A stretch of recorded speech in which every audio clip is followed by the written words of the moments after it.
প্রয়াতদের রুহের মাগফিরাত কামনায় পশ্চিম পাইকপাড়া যুব সমাজের ইফতার ও দোয়া মাহফিল। দেখছেন ডিজিটাল ব্রাহ্মণবাড়িয়া.com।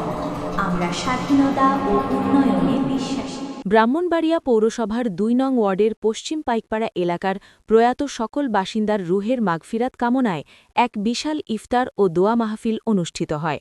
রবিবার ১৫ মার্চ শহরের পৌর কমিউনিটি সেন্টারে এই ধর্মীয় সভার আয়োজন করা হয়। পশ্চিম পাইকপাড়া এলাকার যুব সমাজের উদ্যোগে এবং বিশিষ্ট যুবনেতা রাশেদ কবির আখন্দের সার্বিক সহযোগিতায় এই ইফতার ও দোয়া মাহফিল অনুষ্ঠিত হয়।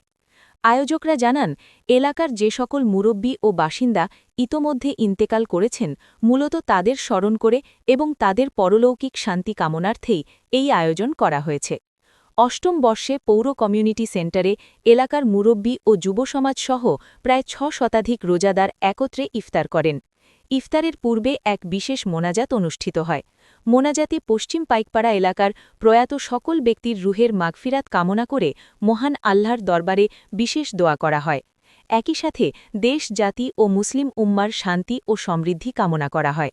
স্থানীয় বাসিন্দারা যুব সমাজের এমন উদ্যোগের ভূয়সী প্রশংসা করেন এবং ভবিষ্যতেও এ ধরনের সম্প্রীতিমূলক ও পুণ্যময় কাজ অব্যাহত রাখার আহ্বান জানান।